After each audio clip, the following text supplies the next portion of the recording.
Indian വ്യോമസേനയുടെ ചരിത്രത്തിലെ ഏറ്റവും വലിയ യുദ്ധവിമാന കരാറായിട്ടുള്ള 114 മൾട്ടി റോൾ ഫൈറ്റർ എയർക്രാഫ്റ്റ് പ്രൊജക്റ്റിൽ ഇപ്പോൾ അത്യന്തം നിർണായകമായ ഒരു വഴിത്തിരിവ് സംഭവിച്ചിരിക്കുകയാണ്. ഇന്ത്യയുടെ തന്ത്രപരമായ നയതന്ത്രത്തിനും വിലപേശൽ ശേഷിക്കും മുമ്പിൽ ഒടുവിൽ ഫ്രാൻസ് മുട്ടുകുത്തിയിരിക്കുന്നു. സാങ്കേതികവിദ്യ കൈമാറ്റത്തിനും റഫേൽ വിമാനങ്ങളിൽ ഇന്ത്യയുടെ സ്വന്തം തദ്ദേശീയ ആയുധങ്ങൾ സംയോജിപ്പിക്കുന്നതിനും ഫ്രാൻസ് പൂർണ്ണ സന്നദ്ധത അറിയിച്ചിരിക്കുകയാണ്. സാങ്കേതികവിദ്യ കൈമാറുന്ന കാര്യത്തിൽ എപ്പോഴും കടുത്ത നിയന്ത്രണങ്ങൾ ഏർപ്പെടുത്തുന്ന ഫ്രാൻസ് പെട്ടെന്ന് നിലപാട് മാറ്റാൻ കാരണം എന്താണ്? പ്രത്യേകിച്ചും നാവികസേനയുടെ അന്തർവാഹിനി നിർമ്മാണത്തിൽ ജർമ്മനിയുടെ ടെക്നോളജി ട്രാൻസ്ഫർ ഓഫറുകളെ നിശിതമായിട്ട് വിമർശിച്ച ഫ്രാൻസ് ഇപ്പോൾ ഇന്ത്യക്ക് മുമ്പിൽ വാതിലുകൾ തുറന്നിടുന്നത് എന്തുകൊണ്ടാണ്? വീഡിയോ മുഴുവനായിട്ടും കാണുക. നിങ്ങളുടെ വിലയേറിയ അഭിപ്രായങ്ങളും താഴെ ഒന്ന് കമന്റ് ചെയ്യുക. എല്ലാവർക്കും നമസ്കാരം. ഞാൻ ചൈതന്യ ഡിഫൻസ് ആൻഡ് ജിയോ പൊളിറ്റിക്സിന്റെ പുതിയൊരു എപ്പിസോഡിലേക്ക് സ്വാഗതം. അടുത്ത ആഴ്ച നടക്കാനിരിക്കുന്ന ഇന്ത്യൻ പ്രധാനമന്ത്രിയുടെ ഫ്രാൻസ് സന്ദർശനത്തിന് മുന്നോടിയായിട്ട് ഫ്രഞ്ച് നയതന്ത്ര തലത്തിൽ നിന്നും പുറത്തു വന്ന റിപ്പോർട്ടുകൾ ഇപ്പോൾ ലോക പ്രതിരോധ മാധ്യമങ്ങളിൽ തന്നെ വലിയ ചർച്ചയായിരിക്കുകയാണ്. ഇന്ത്യ ഔദ്യോഗികമായിട്ട് നൽകിയ ലെറ്റർ ഓഫ് റിക്വസ്റ്റിന് ഫ്രാൻസ് നൽകിയ ആദ്യപടിയായിട്ടുള്ള അനൗദ്യോഗിക മറുപടിയാണ് ഇത്. മുതിർന്ന ഫ്രഞ്ച് നയതന്ത്ര ഉദ്യോഗസ്ഥർ യൂറോപ്യൻ മാധ്യമങ്ങളോട് പറഞ്ഞത് ഇപ്രകാരമാണ്: ഇന്ത്യയുമായുള്ള ഞങ്ങളുടെ പ്രതിരോധ ബന്ധം ഇനി മുതൽ വെറും ഒരു വിതരണക്കാരനും ഉപഭോക്താവും, അതായത് പ്രൊവൈഡറും കസ്റ്റമറും തമ്മിലുള്ള ബന്ധമല്ല, അതൊരു തുല്യ പങ്കാളിത്തമാണ്. ഈക്വൽ ടു ഈക്വൽ പാർട്ട്ണർഷിപ്പ് എന്നാണ് കൃത്യമായിട്ട് അദ്ദേഹം പറഞ്ഞത്. ഇന്ത്യക്ക് സാങ്കേതികവിദ്യ കൈമാറാൻ ഞങ്ങൾ പൂർണ്ണ സജ്ജരാണ്. മേക്ക് ഇൻ ഇന്ത്യ ഈ കരാറിന്റെ അവിഭാജ്യ ഘടകമായിരിക്കും എന്നവർ പറഞ്ഞിട്ടുണ്ട്. സുഹൃത്തുക്കളെ, ഈ പ്രസ്താവന വളരെ വലുതാണ്. കാരണം ദസോ ഏവിയേഷൻ, എഞ്ചിൻ നിർമ്മാതാക്കളായിട്ടുള്ള സാഫ്രാൻ, ഏവിയോണിക്സ് ഭീമനായിട്ടുള്ള തെയിൽസ് എന്നിവർ സംയുക്തമായിട്ട് ഒരു ഇന്ത്യൻ കമ്പനിയുമായിട്ട് ചേർന്ന് പ്രവർത്തിക്കും. എഞ്ചിൻ, എയർഫ്രെയിം, ഏവിയോണിക്സ് എന്നിവയുടെ നിർമ്മാണം ഇന്ത്യയിൽ നടക്കുന്നതിലൂടെ 55 മുതൽ 60% വരെ തദ്ദേശീയ ഘടകങ്ങളോട് റാഫേൽ ഇന്ത്യയിൽ നിർമ്മിക്കാനാണ് ലക്ഷ്യമിടുന്നത്. എന്നെ പോലെയുള്ള ഒരു സൈനികന്റെ കാഴ്ചപ്പാടിൽ പരിശോധിക്കുമ്പോൾ ഈ കരാറിലെ ഏറ്റവും വലിയ വിജയം റഫേലിലെ ഇന്ത്യൻ ആയുധങ്ങൾ ഘടിപ്പിക്കാനുള്ള ICD, അതായത് ഇന്റർഫേസ് കൺട്രോൾ ഡോക്യുമെന്റ്, ഇന്ത്യക്ക് തുറന്നു കിട്ടുന്നു എന്നുള്ളതാണ്.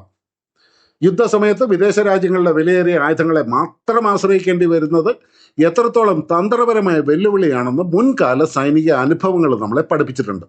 ഫ്രാൻസിന്റെ മീറ്റിയോർ, മൈക്ക പോലെയുള്ള മിസൈലുകൾ ലോകോത്തരമാണെന്നുണ്ടെങ്കിലും അവയുടെ വിലയും ഒരുപാട് കൂടുതലാണ്.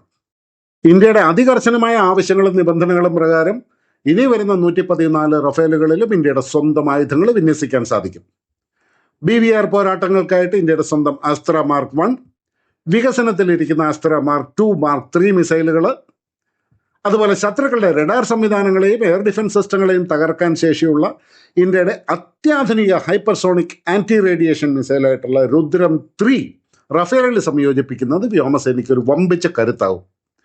പിന്നെ സ്മാർട്ട് ആന്റി എയർഫീൽഡ് വെപ്പണായിട്ടുള്ള സോ, ഭാവിയിൽ വരാനിരിക്കുന്ന ചെറിയ വലിപ്പമുള്ള hypersonic and supersonic BrahMos NG എന്നിവയും ഇതിൽ ഉൾപ്പെടുത്താനായിട്ട് സാധിക്കും.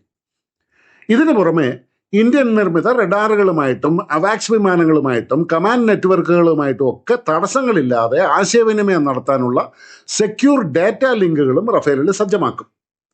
ഇതോടെ വിമാനത്തിന്റെ ഡിജിറ്റൽ നിയന്ത്രണം പൂർണ്ണമായിട്ടും ഇന്ത്യയുടെ കൈകളിലാകുകയും ചെയ്യും. ഫ്രാൻസ് എപ്പോഴും അവരുടെ ഇന്റലക്ച്വൽ പ്രോപ്പർട്ടിയുടെ കാര്യത്തിൽ വലിയ കടുംപിടുത്തം പിടിക്കുന്ന രാജ്യമാണ്. ഇതിന്റെ ഒരു ഉത്തമ ഉദാഹരണമാണ് ഇന്ത്യൻ നാവികസേനയുടെ പ്രൊജക്ട് 75I. നൂതനമായ AIP, അതായത് എയർ ഇൻഡിപെൻഡന്റ് പ്രൊപ്പൽഷൻ സാങ്കേതികവിദ്യ കൈമാറാനും ലയബിലിറ്റി ക്ലോസുകൾ അംഗീകരിക്കാനും തയ്യാറാകാതിരുന്ന ഫ്രഞ്ച് കമ്പനിയായ നേവൽ ഗ്രൂപ്പ് ആ പദ്ധതിയിൽ നിന്നും പിന്മാറിയിട്ടുണ്ടായിരുന്നു. മാത്രമല്ല, അന്ന് ഇന്ത്യക്ക് സാങ്കേതികവിദ്യ കൈമാറ്റത്തിന് തയ്യാറായ ജർമ്മൻ കമ്പനിയായ TKMS-നെ ഫ്രാൻസ് നിശ്ചിതമായിട്ട് വിമർശിക്കുകയും ചെയ്തിട്ടുണ്ടായിരുന്നു. സാങ്കേതികവിദ്യ നൽകുന്നത് തങ്ങളുടെ ദേശീയ സുരക്ഷയെയും തങ്ങളുടെ ബിസിനസ്സിനെയും ബാധിക്കുമെന്നായിരുന്നു അന്നത്തെ ഫ്രഞ്ച് വാദം. എന്നാൽ ഇപ്പോൾ 114 യുദ്ധവിമാനങ്ങളുടെ, അതായത് ഏകദേശം 35 മുതൽ 40 ബില്യൺ ഡോളറിന്റെ മുകളിൽ വരുന്ന ഒരു കൂറ്റൻ കരാറ് മുന്നിലെത്തിയപ്പോൾ ഫ്രാൻസ് ആ പഴയ നിലപാടുകളെല്ലാം മാറ്റിവെച്ച് ഇന്ത്യക്ക് മുമ്പിൽ വാതിലുകൾ തുറന്നിരിക്കുകയാണ്. പക്ഷെ ഇതിന്റെ മുമ്പിൽ വേറെയും ശക്തമായ 2-3 കാര്യങ്ങളുണ്ട്. ഒന്നാമത്, സ്വീഡിഷ് കമ്പനിയായിട്ടുള്ള സാബ് അവരുടെ ഗ്രിപ്പൻ ഈ വിമാനങ്ങൾക്കായിട്ട് ഇന്ത്യക്ക് നൽകിയത് അമ്പരപ്പിക്കുന്ന ഒരു ഓഫറാണ്. വെറും ഒരു അസംബ്ലി ലൈൻ നിർമ്മിക്കുക മാത്രമല്ല, മറിച്ച് ഭാവിയിൽ ഫൈറ്റർ ജെറ്റുകൾ രൂപകൽപ്പന ചെയ്യാനും നിർമ്മിക്കാനും അപ്ഗ്രേഡ് ചെയ്യാനുമുള്ള സമ്പൂർണ്ണ സാങ്കേതികവിദ്യയും ഡേറ്റയും, അതായത് 100% ട്രാൻസ്ഫർ ഓഫ് ടെക്നോളജി ഇന്ത്യക്ക് കൈമാറാമെന്നാണ് സാബ് വാഗ്ദാനം ചെയ്തത്. ഇന്ത്യയിൽ ഒരു സ്വതന്ത്ര എയറോസ്പേസ് ഇക്കോസിസ്റ്റം കെട്ടിപ്പടുക്കാനായിട്ട് ഇത് സഹായിക്കും. ഈ ഒരു ഓഫർ ദസോയെ വലിയ തോതിൽ ഭയപ്പെടുത്തിയിട്ടുണ്ട്. കടംപിടുത്തം തുടർന്നാൽ ഈ മെഗാ ഡീൽ കൈവിട്ടു പോകുമെന്ന് അവർക്ക് തിരിച്ചറിവുണ്ടായി. അതുപോലെ ഇന്ത്യയുടെ 5ാം തലമുറ യുദ്ധവിമാനമായിട്ടുള്ള ആംക ഫേസ് 2 വേണ്ടിയിട്ടുള്ള 110 മുതൽ 130 കിലോ ന്യൂട്ടൺ എഞ്ചിൻ വികസിപ്പിക്കാനുള്ള മത്സരം കൊടുമ്പിരിക്കൊള്ളുന്ന സമയത്ത് ബ്രിട്ടീഷ് കമ്പനിയായ റോൾസ് റോയ്സ് 100% ഇന്റലക്ച്വൽ പ്രോപ്പർട്ടി റൈറ്റ്സോടുകൂടി ഇന്ത്യയിൽ വെച്ച് എഞ്ചിൻ സംയുക്തമായിട്ട് വികസിപ്പിക്കാമെന്ന കിടിലൻ ഓഫർ നൽകിയിട്ടുണ്ട്. അങ്ങനെ ഫ്രഞ്ച് കമ്പനിയായ സാഫ്രാന് ഈ കരാർ ലഭിക്കണമെന്നുണ്ടെങ്കിൽ ഇന്ത്യയുടെ വിശ്വാസം ആർജിച്ചേ മതിയാവൂ. റഫേൽ ഇടപാടിൽ പൂർണ്ണ പിന്തുണ നൽകിയാൽ മാത്രമേ സാഫ്രാൻ ഇന്ത്യയുടെ ആംക എഞ്ചിൻ പ്രൊജക്റ്റിലും ഭാവിയിൽ തദ്ദേശീയമായ കാവേരി എഞ്ചിൻ പദ്ധതിയുടെ തുടർച്ചയിലും പങ്കാളിയാകാൻ സാധിക്കൂ എന്നൊരു സിറ്റുവേഷൻ വന്നു. പിന്നെ റഷ്യൻ സാങ്കേതിക വിദ്യകളോടുള്ള ഇന്ത്യയുടെ ദീർഘകാല ബന്ധം എപ്പോഴും പാശ്ചാത്യ രാജ്യങ്ങൾക്കൊരു ഭീഷണിയാണ്. തങ്ങളുടെ 5ാം തലമുറ വിമാനമായ സുഖോയ് 57 സാങ്കേതിക വിദ്യ കൈമാറാൻ റഷ്യ ഇപ്പോഴും സന്നദ്ധത പ്രകടിപ്പിക്കുന്നുണ്ട്. അതുപോലെ തന്നെ ഇന്ത്യൻ എയർഫോഴ്സിന്റെ കുറച്ച് സീനിയർ ഒഫീഷ്യൽസ് യൂറോഫൈറ്റർ ടൈഫോണിന്റെ ഫെസിലിറ്റി വിസിറ്റ് ചെയ്യുന്നതും യൂറോഫൈറ്റർ ടൈഫോൺ പറപ്പിച്ച് നോക്കുന്നതും എല്ലാം ഫ്രാൻസും അറിഞ്ഞിട്ടുണ്ട്. അങ്ങനെ ആത്മനിർഭർ ഭാരത് നയപ്രകാരം സാങ്കേതിക വിദ്യ കൈമാറ്റമില്ലാതെ ഇനി ഒരു വിദേശ പ്രതിരോധ കരാറും ഇല്ല എന്ന ഇന്ത്യയുടെ ഉറച്ച തീരുമാനം കൂടിയായപ്പോൾ ഫ്രാൻസിന് മറ്റു വഴികളില്ലാതായി. ഇന്ത്യൻ വ്യോമസേന നിലവിൽ ഉപയോഗിക്കുന്നത് 2016 കരാർ ഒപ്പിട്ട 36 റഫേൽ വിമാനങ്ങളാണ്. അത് F3R കോൺഫിഗറേഷനാണ്. എന്നാൽ പുതിയ 114 വിമാനങ്ങളുടെ ഡീലിൽ ഇന്ത്യ ലക്ഷ്യമിടുന്നത് ദസോ അടുത്തിടെ അവതരിപ്പിച്ച അത്യന്താധുനികമായ F4 സ്റ്റാൻഡേർഡും പിന്നെ ഇപ്പോൾ വികസനത്തിലിരിക്കുന്ന F5 വേരിയന്റുകളുടെ സാങ്കേതികവിദ്യയുമാണ്.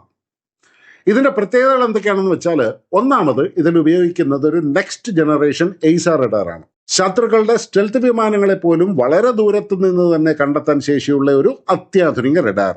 പിന്നെ ശത്രുക്കളുടെ റഡാറുകളെ ജാം ചെയ്യാനും മിസൈലുകളെ വഴിതെറ്റിക്കാനുമുള്ള മികച്ച self protection electronic warfare sweet.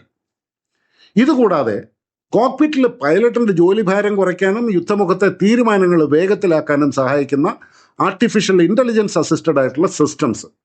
ഇതൊന്നും കൂടാതെ ഭാവിയിലെ റഫാൽ F5 വേരിയന്റുകളിൽ ഡ്രോണുകളെ നിയന്ത്രിക്കാനുള്ള സാങ്കേതിക വിദ്യയും ഉൾപ്പെടും. അംബാല എയർബേസിൽ റഫാലിന് വേണ്ടിയിട്ടുള്ള ട്രെയിനിങ്, മെയിൻ്റനൻസ് സംവിധാനങ്ങളെല്ലാം നിലവിൽ സജ്ജമായിട്ടുള്ളത് കൊണ്ട് പുതിയ സ്ക്വാഡ്രനുകളെ സേനയുടെ ഭാഗമാക്കാനായിട്ട് വലിയ കാലതാമസം നേരിട്ടില്ല.